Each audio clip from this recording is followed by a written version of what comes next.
vamos a conversar todo lo que podamos. ¿Qué tenemos que recordar con respecto a, a la parte de la acción del lugar de los fármacos característicos, ¿no? Porque también ese es un tema que es muy frecuente encontrar. Para nosotros es bastante importante e interesante que al hablar de tuberculosis, los fármacos tienen un lugar de trabajo, un lugar de acción. Eh, Uno de los lugares donde nosotros vamos a observar el trabajo de ciertos fármacos, lo vamos a poder dividir de esta manera un poquito práctica para que ustedes puedan saber más o menos cómo se manejan, ¿no? Ustedes van a ver que en la escala siempre va a haber rifampicina y isoniazida, ¿no? Acá te agregué un poco de la pira también, para que lo recuerdes nada más. Porque hay preguntas dirigidas, ¿no? ¿Se acuerdan que vimos el granuloma? Este granuloma lo hemos observado. ¿Se acuerdan? Todo este granuloma. Ahora nos sirve esta imagen de granuloma para poder verlo aquí. Uno de los lugares que nos preguntan bastante es, por ejemplo, ¿dónde actúa la piracinamida, ¿no? Entonces yo le pongo acá la M de macrófago para que te acuerdes de todo, y luego todas las letras I, ¿no? Intracelular, piracinamida intracelular, ¿ya? O sea, quiere decir que le gusta trabajar de manera a nivel intracelular a la piracinamida. Esa es una pregunta que te viene, ¿no?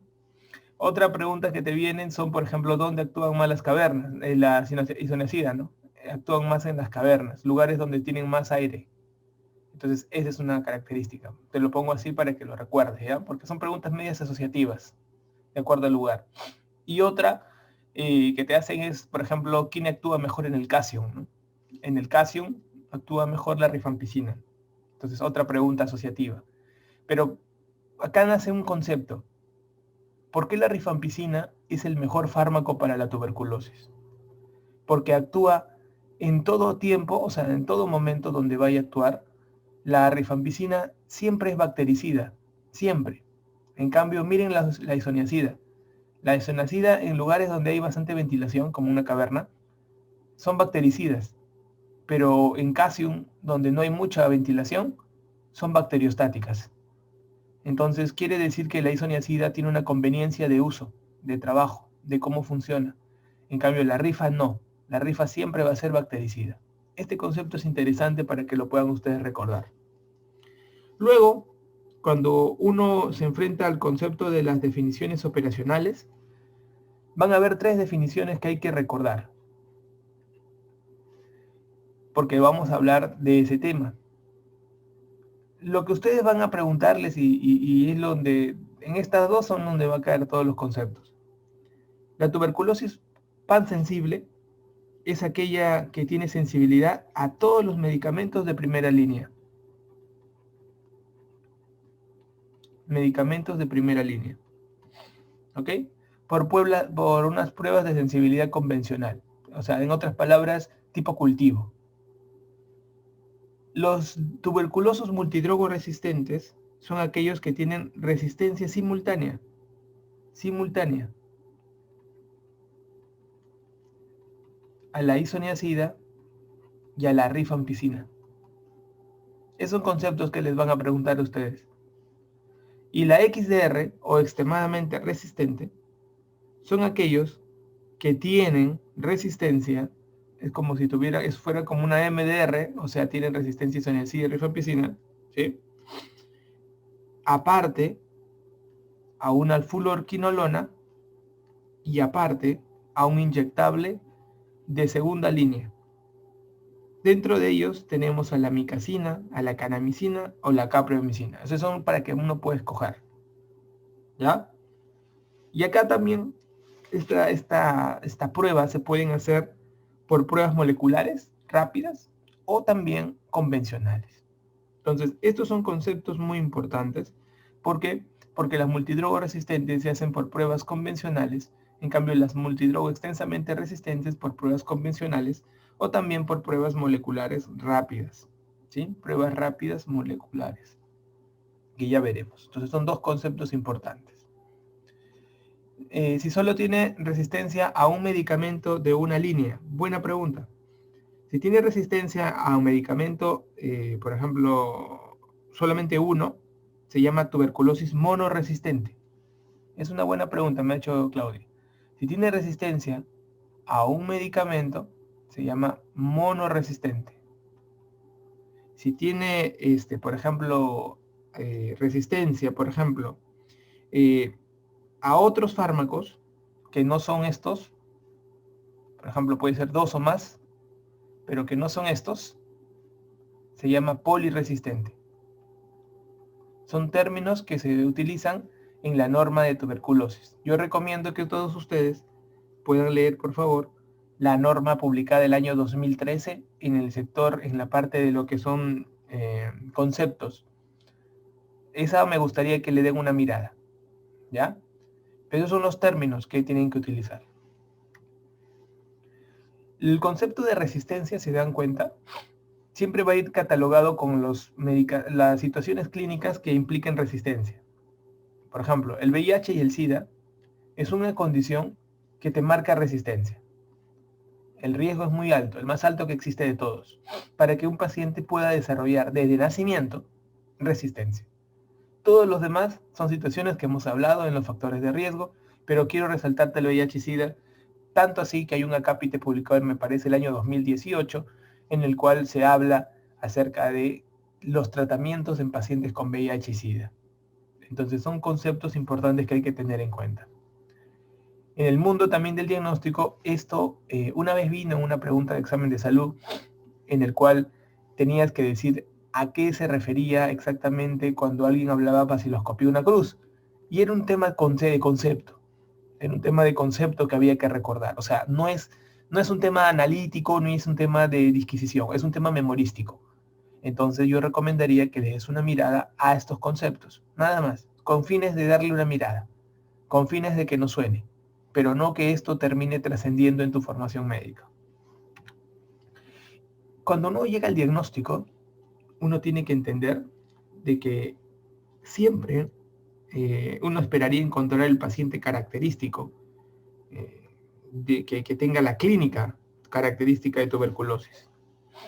La clínica siempre va a ser la base del diagnóstico de cualquier enfermedad, pero no siempre va a tener clínica el paciente. Como te habrás dado cuenta, la clínica pasa con los meses. Cuando uno tiene la clínica, no nos guiamos tanto de ello, nos guiamos más del laboratorio. ¿Se dan cuenta? Es una de las pocas enfermedades infecciosas donde el laboratorio determina muchísimo. La baja de peso está en las preguntas robot. La sudoración nocturna es otra característica, ¿sí? La hemoptisis, puede haber hemoptisis, ¿no? Estos son pacientes clásicos.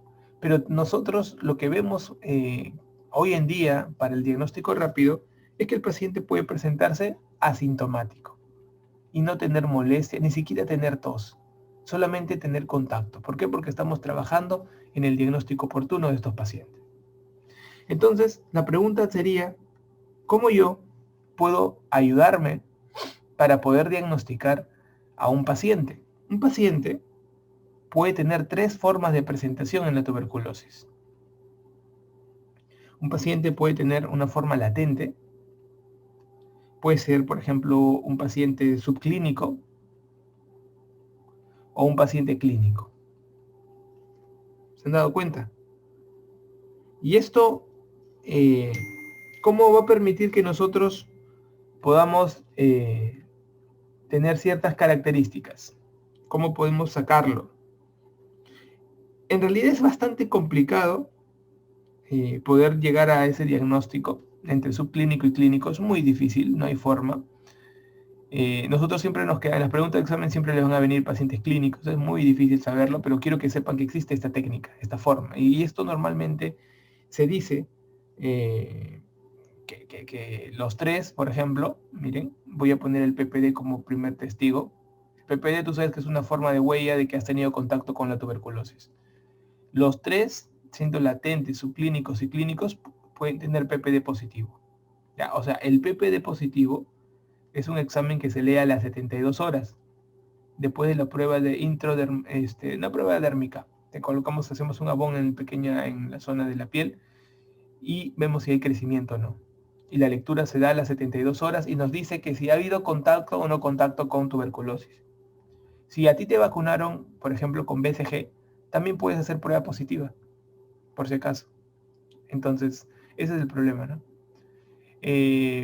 Los IGRAS es, a diferencia del PPD, que es una prueba barata, los IGRAS es una prueba endovenosa, o sea, de sangre. ¿Qué hace los IGRAS? Es una prueba de sangre.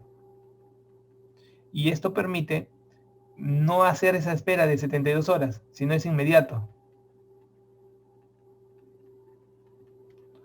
Y nos permite medir el interferón gamma. ¿Te acuerdas del interferón gamma que hablamos en la fisiopato ayer en la noche? Ahí está. Hay máquinas, por ejemplo, una de las conocidas que hay en el mercado es el cuantinferón. Eso mide el IGRA. Entonces PPD IGRAS se utiliza. Pero si te das cuenta no te permite diferenciar una latente de un subclínico de un clínico. No te permite. Así que te limita bastante. Los síntomas, doctor, pero si hago los síntomas, no, pues los síntomas te va a permitir al toque diagnosticar los clínicos. Así que va a ser bastante difícil también sacarlo al inicio porque muchos pueden ser asintomáticos. Es correcto. Lo siguiente que tienes a la mano es la baciloscopía, que hemos hablado. La baciloscopía ya hemos hablado buen rato. Tú sabes que para sacar una baciloscopía positiva tienes que tener más de 5.000 bacterias por mililitro. Es bastante.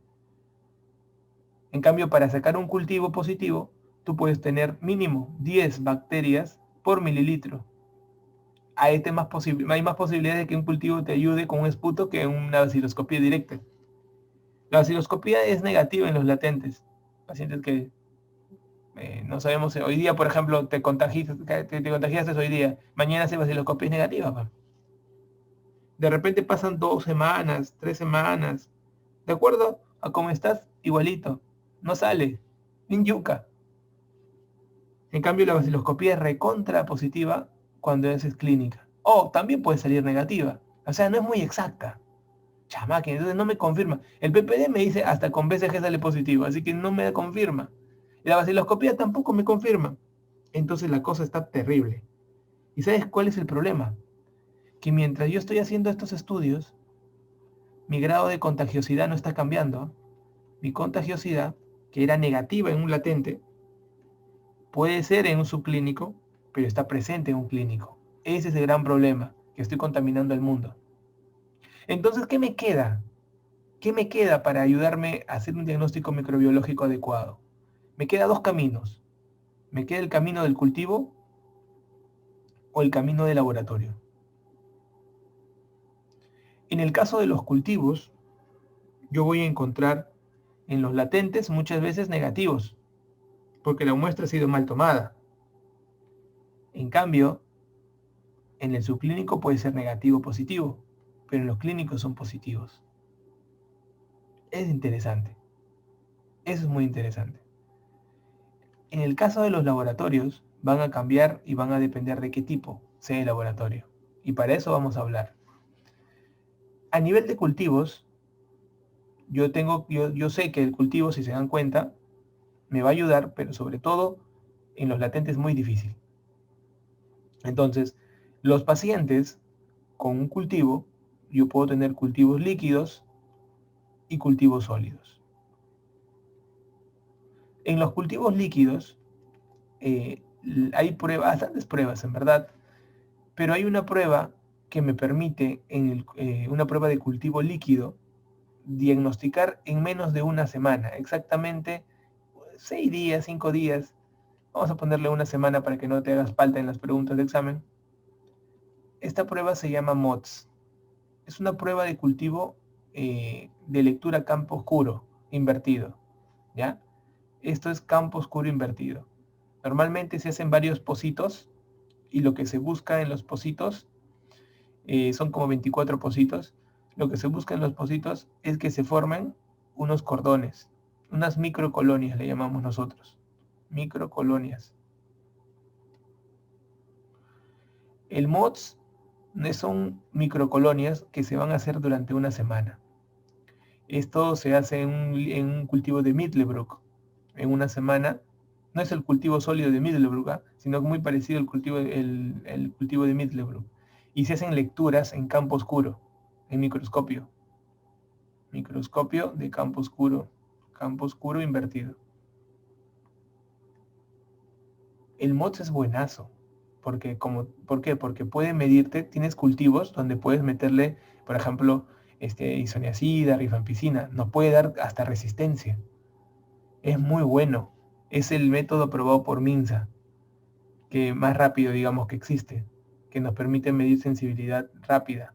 Pruebas de sensibilidad rápida, se llaman. El MOS es muy bueno. Te dan una semana. Pero más potentes, por ejemplo, de positividad, pero hay casos que te puede fallar, pues, la micobacteria. En cambio, donde no hay falla es en los sólidos. En los sólidos, acá tú puedes encontrar lo de Midlebrook y el famoso Lowenstein-Jensen. La diferencia es el tiempo. El Midlebrook te lo da en 1 mes y medio. En 1 mes y medio, para que te acuerdes. El Lowenstein-Jensen mínimo 2 meses. Así que demora mucho. Entonces, estos sistemas, hoy en el Perú, de cultivos rápidos que están a la mano de todos los hospitales, el MOTS es un buen método avalado en el Perú. Es un método muy bueno, es un método que nos permite dar el gran paso de poder diagnosticar rápido a pacientes. Pero acuérdense que en subclínicos comienza a tener positividad y en clínicos positivo, pero en los latentes no. Entonces tenemos que buscar métodos que podamos acceder a positividad temprana. Para eso tenemos los métodos que trabajan mucho con el PCR. Tenemos dos, el GeneXpert y el Genotype. Para que más o menos veas el acceso o cómo vas a tener a la mano, digamos, estos métodos que nos permiten acercarnos bastante al cultivo, ¿sí? Entonces, eso es importante. Estas pruebas moleculares están reemplazando poco a poco la vaciloscopía. Hay varias técnicas, pero estas al menos te dejo para que lo tengas en cuenta. El GeneXpert, chicos, en 2 horas tienes el diagnóstico. En 2 horas. No necesitas mucho personal capacitado. En el caso del Genotype, son de 3 a 5 días. Entonces, mira la cantidad de diferencia que está basando. Son pruebas con esputo, por si acaso, ¿ya? Son pruebas con esputo. Entonces, imagínate la cantidad, porque te chapa lo poquito que haya y sacan las ondas y te puedes diagnosticar. Entonces, miren cómo lo que se está buscando hoy día, ¿no? Entonces, ya vas viendo las alternativas y el arsenal de diagnóstico que ya vas manejando. La radiografía de tórax, tú sabes que para que te dé cambios en el pulmón ha pasado mucho tiempo, así que eso es como que no va a ser un diagnóstico tan rápido. Acá nosotros lo que vemos, porque tiene una alta sensibilidad para lesiones cavitarias, sobre todo son las lesiones apicales, ¿no? Que se ven en la tuberculosis secundaria como lo habíamos estudiado. Pueden haber cavidades, pueden haber retracciones, fibrosis, ¿no? Son lesiones apicales que se puedan presentar en estos pacientes, pero que no te que solamente te harían decir, oye, sí, tiene una imagen sospechosa, nada más. Más allá de eso, no. Hay otras pruebas que también ustedes lo solicitan, sobre todo cuando hacen una afectación de pleura, y eso básicamente apunta a al famoso ADA, ¿no? Acá lo pongo en chiquito, acá lo pongo aparte, el famoso ADA. El famoso ADA tiene una sensibilidad y especificidad alta, eso es importante. Y pues tomamos en cuenta más de 45 en pleura y sospechoso de tuberculosis, ¿no? Son pruebas de laboratorio que podrían ayudar, ¿ya? Cuando a ti te pregunten si no tienes posibilidad de obtener muestras, si no tengo posibilidad de obtener muestras, o sea, no hay forma, si no hay posibilidad de obtener muestras, un método importante es la anatomía patológica. Es ver biopsia, ver granulomas del lugar donde estamos trabajando, que es muy invasivo, definitivamente. El lugar donde más se ve granulomas, o sea, que necesitamos recurrir a una biopsia, para poder ver los granulomas es en la pleura. En la pleura. Pacientes debutan con tuberculosis pleural, con derrame pleural, hacemos la toracocentesis y sale linfocitos positivos, sale en cantidad importante. El paciente es lo que primero llama la atención, los linfocitos. El paciente tiene fiebre, hace toda la clínica. O puede ser que no haga clínica. La mayoría de pacientes que tienen tuberculosis pleural no tienen clínica. Solamente debutan con fiebre y con un derrame pleural unilateral. Ni todos tienen. A veces por el dolor y la irritación pleural pueden toser, pero seca, de manera seca, ni siquiera es puto, nada. Entonces, esos pacientes, tú le haces una muestra de toracocentesis, lo mandas al laboratorio y sale ADA positivo y sale linfocitos positivos. Y tú dices, voy a ver, puede ser tuberculosis, puede ser cáncer, dices tú. Le haces una biopsia percutánea con una aguja que se llama aguja de Abrams, que lo hacemos en la cama del paciente, y no sale, o sea, a la primera no sale, le somas de nuevo, otra, no sacas. En la anatomía patológica te dice, no salió muestra, doctor. A ver, de nuevo otra. Ya, si tienes 2 muestras negativas, es mejor programar la sala de operaciones para, mediante unos trocars, así como hacemos la laparoscopía, se llama toracoscopía, vemos por dentro de la cavidad pleural unas imágenes congestivas, así como si estuvieran rojitas. Esas imágenes rojitas las mordemos y lo mandamos al laboratorio. Y en anatomía patológica te describen como granulomas. Son los lugares más inflamados. Es como terminamos así diagnosticando a los pacientes con tuberculosis pleural. Entonces, para mí es muy importante que ustedes sepan lo que tenemos a la mano, lo que nos permite diagnosticar al paciente. Definitivamente, los esquemas de tratamiento hoy en día han ido cambiando y han ido teniendo en cuenta que pues, los pacientes que van a iniciar tratamiento, tú tienes que al menos tener la sospecha. O sea, no necesitas que te salgan todos los resultados positivos que puedas tener a la mano. No, tranquilo. No necesitas matarte tanto. Pero sí necesitas, y esto tiene que iniciarlo. Claro, así es, Sharon, así es. Sharon me dice, doctor, y mientras haya resultado por cultivo se va a dar un tratamiento correcto. El tratamiento, Sharon, depende de la evaluación, o sea, depende mucho del evaluador. ¿Ya? Depende mucho del evaluador.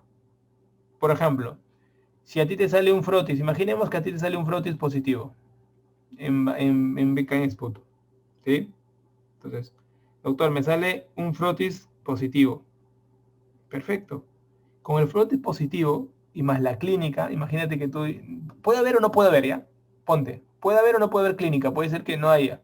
Pero esto es raro, esto es raro. Un frotis positivo, automáticamente tú dices, este paciente le puedo hacer una prueba molecular tranquilamente o una prueba MOTS. O sea, buscas una prueba para ver algún tipo de sensibilidad, ¿no? Eso es lo que es la tendencia, ¿no? O sea, una vez que tengas un frotis positivo, tú le puedes hacer una prueba MOTS o le puedes hacer una prueba molecular. O sea, eso es lo que se busca, ¿no? Con los pacientes. ¿Para qué? Para iniciar ya de manera muy rápida, iniciar el tratamiento. Oye, doctor, ¿y si el frotis sale negativo? Si el frotis sale negativo, ¿qué crees que se hace si sale negativo? La misma vaina. Le haces una prueba MOTS o una prueba molecular para iniciar tratamiento. ¿Ok? Entonces siempre se busca que el paciente pueda tener al menos una prueba de este tipo, de diagnóstico rápido. Son pruebas de diagnóstico rápido, pero aparte todos van a cultivo de fondo, o sea, todos van a su cultivo clásico por Lowenstein-Jensen. ¿Esto por qué se hace? ¿Por qué nos damos el trabajo de pedir una prueba de este tipo, chicos? ¿Por qué hacemos el trabajo de pedir una prueba de este tipo? ¿Por qué? ¿Cuál es el objetivo? ¿Cuál es la chamba? ¿Cuál es? Buscar la sensibilidad y buscar la resistencia. O sea, poderle dar un tratamiento, si el paciente es sensible a isoniazida o rifampicina o resistente, o resistencia. y que nos permita hacer un buen tratamiento. Esto es importante. Por eso es que hoy en día se prefiere este tipo de modelos, ¿no? Independiente del frotis, se hace un MODS, prueba molecular, y su sensibilidad y resistencia para iniciar tratamiento rápido. Rápido. ¿Sí? Entonces tú puedes iniciar tratamiento, conoces al paciente hoy día, te dicen que el paciente ha tenido contacto, por ejemplo, un estudiante de medicina ha tenido contacto con un paciente con tuberculosis, es la tos en la cara. ¿Cuánto tiempo, doctor? Mire, doctor, me tosió un paciente en la cara, pero eso pasó hace 3 semanas. Y de ese día, mire, estoy tranquilo, doctor, pero estoy con una pequeña tos. Y no sé, ya me tengo una semana con tos. Yo sé que son 2 semanas para poder hacer. Todos van a cultivo siempre, todos.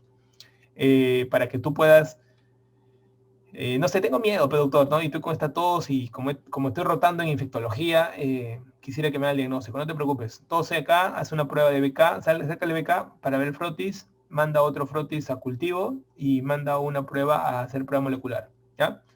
Ya en 2 horas nos vemos. Pasa 2 horas, te dice, ¿sabes qué? Tu prueba molecular es positiva si tienes tuberculosis. Hemos mandado igual a cultivo de fondo, luego en Janssen, y vamos a iniciar tratamiento. ¿Sí? Vamos a comenzar esquema 1. Todos los pacientes debutantes comienzan esquema 1. Esquema 1 trabaja así. Tenemos acá las drogas de manera muy puntual. A ustedes solamente les van a preguntar esquema 1. Nunca les han preguntado drogas de multidrogo ni nada que ver, porque es manejo del neumólogo. Así que por ese lado, tranquilos todos. Acá están las dosis. Miren las dosis. Pueden tenerlo en orden. Miren, isoniazida 5, rifa 10, etambutol 20, piracinamida 25. ¿Cuál es el roche con la ISO? Que la isoniazida en niños su dosis es 10. En niños es 10. Esa es la única, esa es la pregunta que te harían en el examen, ¿no? Los niños como que procesan mucho más rápido. Entonces, en las personas normales, adultas, 5, y isoniazida en niños 10. Nada más, es la única diferencia. La rifa 10, etambutol 20, piracinamida 25. ¿Ya? Es importante que recuerden esto. Doctor, ¿cómo lo hacen las fases? En la primera fase se da 2 meses de tratamiento, le das las 4, todas, diario. Es pregunta examen. Todas las 4, diario, 2 meses. Y en los siguientes 4 meses le das 3 veces por semana. Antiguamente se daba 2 veces por semana, ahora se da 3 veces por semana. ¿Hay diferencia en dar 2 veces o 3 veces? No hay diferencia. ¿Y por qué en Perú le dicen? Porque los peruanos, si le dices 3, hacen 2. Y si le dices 2, hacen 1. Y la OMS, maldita sea, ha llegado a esa conclusión. Así que le tienes que decir 3 veces por semana para que al menos hagan 2. Y con 2 va bien. Pregunta para todos.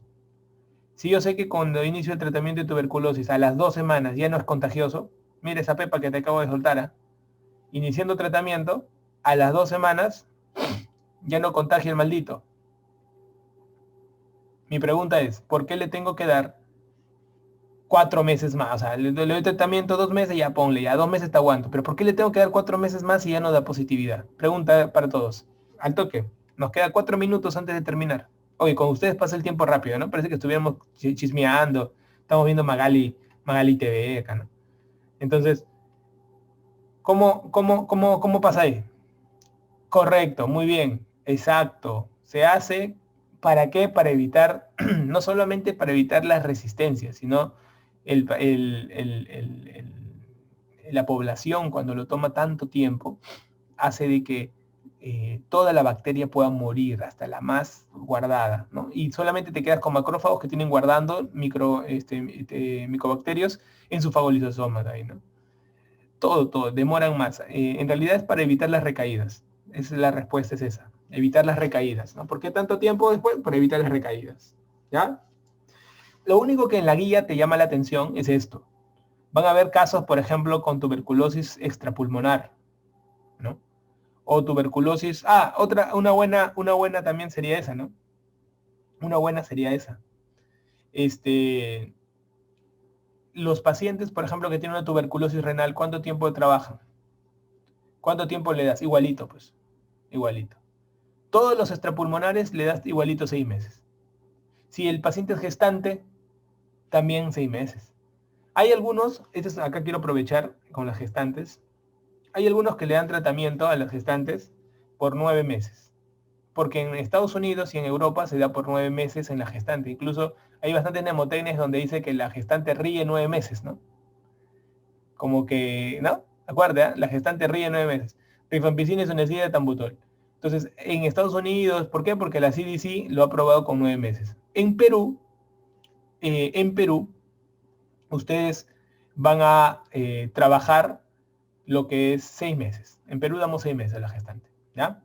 ¿Y por qué te pongo esto acá abajo? Para justamente hacerte recordar finalmente esto. En pacientes que tienen tuberculosis extrapulmonar, a todos le damos 6 meses, excepto los pacientes con tuberculosis extrapulmonar que tengan problema en el sistema nervioso central u osteoarticular. En ellos se da así. Primera fase, 2 meses, diario. Segunda fase, 10 meses, diario. Buena pregunta, me hace Andy. Y en los pacientes con VIH, este es con VIH, hermano, mira. Acá te lo he puesto separado para que yo sabía que tú me vas a preguntar eso. Mira, este es para VIH. Este es para VIH.